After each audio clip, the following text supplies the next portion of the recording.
Maaaring hinikayat ni dating Pangulo at ngayoy Pampanga Rep.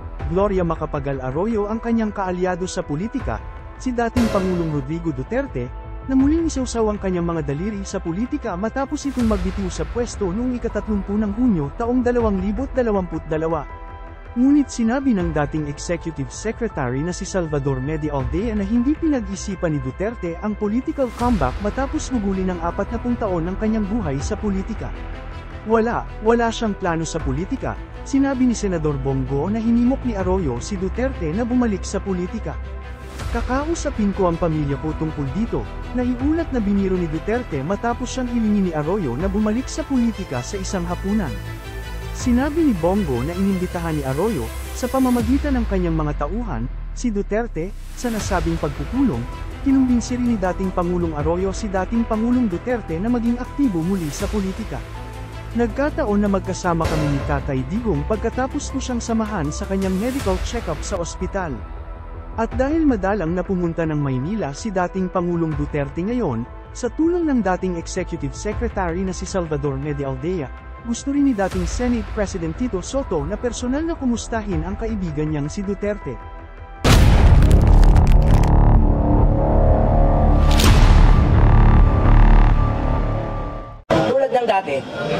Tulad ng nakagawian, no, kahit hindi na po siya Pangulo, pag nagkakaroon po ng pagkakataon na nandito po siya sa Maynila, sinasamahan ko po siya at galing po siya sa kanyang routine or yearly check-up, no? Medical check-up, dyan lang po sa Ferdinand Hospital. Sinamahan ko siya at pagkatapos, naimbitahan niya po ako sa isang hapunan at siguro dahil sa limitadong oras, ang kanyang staff ni dating Pangulong Duterte at former President Gloria ay nag-usap at nagkita sila. Doon ko po nasaksihan at nag-usap sila na inihikayat ni dating Pangulong Gloria Macapagal Arroyo, si dating Pangulong Duterte, na maging active muli sa politika, maybe by running for national office bilang isang senador. Ngunit ang sagot naman ni dating Pangulong Duterte ay nag-smile lang po siya. Tulad ng dati, kukonsultahin niya po ang kanyang pamilya. So kanya na po yun, desisyon na po niya yun kung sakasakali, kung ano man po ang magiging desisyon niya. And I am not authorized to speak on his behalf on this matter po. At yung si naman, Senator, dating Senate President Soto, ay meron rin po siyang konting sadya kay dating Pangulong Duterte, arranged by former Executive Secretary Dea. At nagkataon, nagkasama-sama, nagkumustahan. Hindi naman po ganun ka yung pinag-usapan nila, more on kumustahan lang bilang mga lingkod bayan. Very quick lang naman po, siguro I think mga 15 minutes lang po doon si dating Pangulong Gloria Macapagal Arroyo. Si former Senate President Soto, medyo matagal, and more on kwentuhan naman sa mga anong ginagawa ng isang semi-retired na po. Dahil si Senate President Soto ay kasalukuyan nagpapahinga na rin po, no? Nakapokus po siya sa maging host ng kanyang programa. At si dating Pangulong Duterte naman ay semi-retired sa ngayon. Private citizen naman po siya. Yung kumustahan lang sa buhay after full-time na maging national official. Former President and now Speaker Gloria Macapagal Arroyo, honorable members of the House of Representatives, other distinguished guests, ladies and gentlemen. It is my pleasure to honor tonight a true living icon in Philippine politics, an embodiment of strong political will, no other than former President Gloria Macapagal Arroyo, Ma'am. Perhaps no other chief executive in our history comes close to President Arroyo's example of carrying out decisive actions, even such actions would prove to be unpopular. Indeed, their intuitive and hands-on leadership has carried our nation forward, especially during trying times. Indeed, President Arroyo's extensive experience as a renowned economist and academic was crucial in laying down the foundation of our country's steady economic growth during her term, the effects of which are still felt today and will be felt in the years ahead. During her impressive 27-year career in the legislative and executive branches of government, she became a major figure and was instrumental in crafting policies that made our bullish economy possible.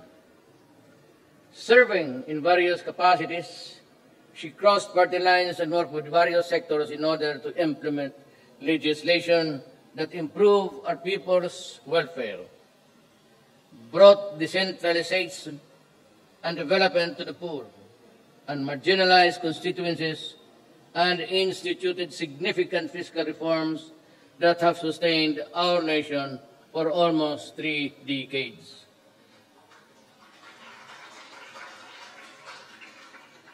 I have always held President Arroyo in high esteem for inspiring and disciplined leadership, not only for my presidency but the rest of the public as well. Medyo magkata ko dito. All of my dealings with my president during my mayorship days, trabaho lang ho yun, ma'am. And I said, you're hard to deal with at nagagalit. At naiintindihan ho namin lahat. Ako, especially during, if I may just mention it in passing without being specific, the number of times that you called me in the wee hours of the morning just to listen to me and to seek my advice. I was there when you made the decision, one major crucial, and since you did not follow me, I said, well, and also the other week or 2 weeks ago, we had a party sponsored by, I don't know if it was Inday or somebody else, or somebody else's honor, but we were there and I was made to choose the speaker. Sabi ko na, no, I am not prepared to embark on something which I will regret later. Kasi puro ko kayo kaibigan. So I really just refrain saying, no, do not bug me with that. I suppose you can settle the matter by and among yourselves. And as they kept budging me in exasperation, I said, and I was ready to follow that night by import. Ganon. O de, sige.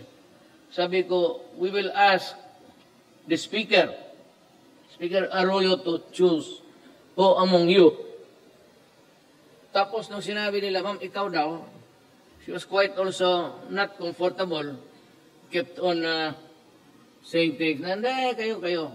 Kaya nung sabi ko, naghintay ako mo, sabi ko, ma'am, kung hindi ka mamili ng speaker ngayon, hulihin kita. Balik kita doon sa kulungan.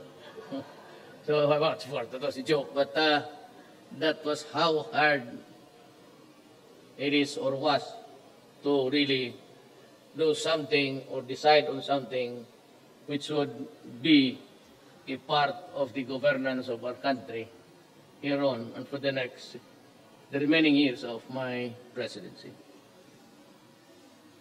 When Madam Arroyo was president, she envisioned to make sure the Philippines, a strong republic, ganito rin. That's also my sloganeering.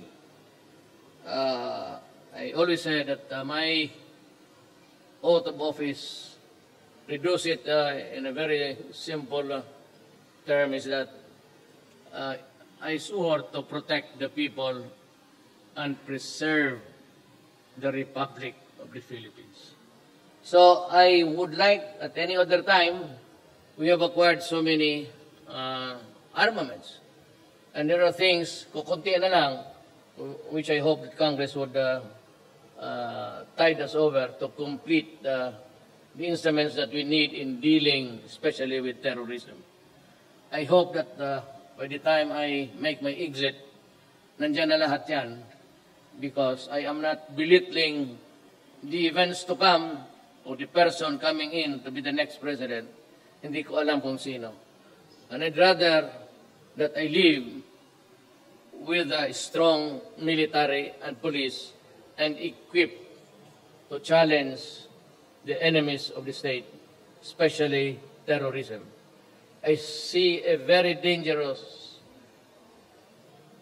times ahead, and I hope that we'll be able to contain whatever there is to really to. But